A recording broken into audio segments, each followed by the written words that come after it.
Itong taas oh. Dadagdagan pa naman ho yata ito ng simento kaya. Ayun, 5 feet. 5 feet.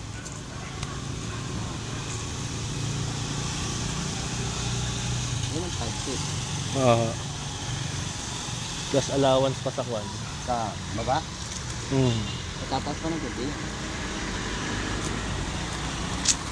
So, ang kwan nyo, yung maluwang. Na kwan nyo. So, Dito? parang haba ho no. Ayun. Ito hanggang doon? Ayan o. Mahaba. Interest ng kotse? Yun lang nata. Mahaba. Hindi ako kakayanin. Mabigat yung kwan nyo.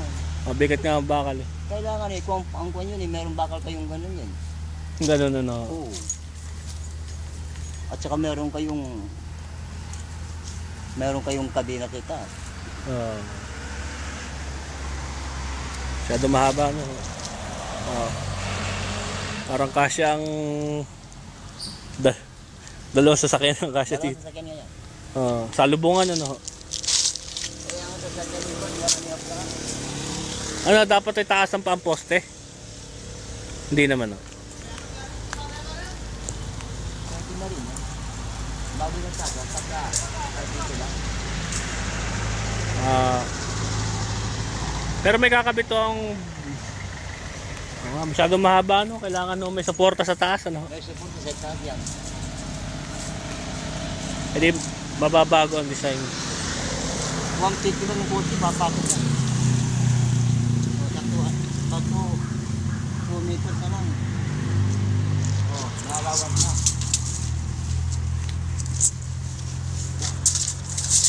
Ayan o.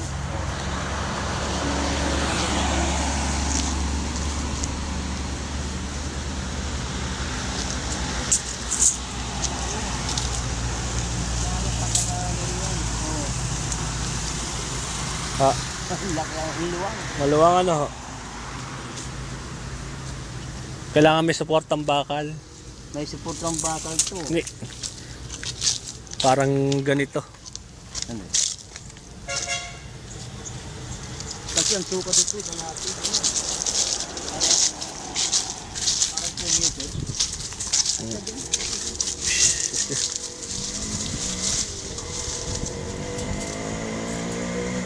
Eh. 150.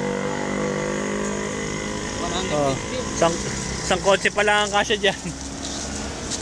Kailangan ng 150 di kwan yan. 600 yan. 3 meters. Ay 3 meters na. Ay dapat ito meron na ito pagka ganun. Kailangan ng matabang ganyan. Na. Matabang poste. Meron. Di mababago ang forma ng container gawa ng suporta. Mababago ng konti. Maluwang yun. Kung ganun lang luwang, sana maganda. Ito, isang kotse lang ang kasya rito eh. Kotse nga lang. Doon ay kasya dalawa. Sa lubungan. Parang pati na yan. Parang pati na yan. Oo nga. Parang highway na yan. Double yun.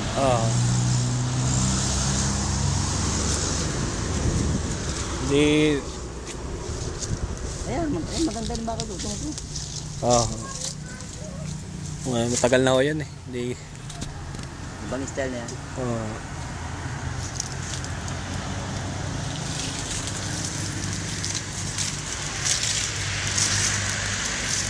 Yung thing, di ba? Angular barrier.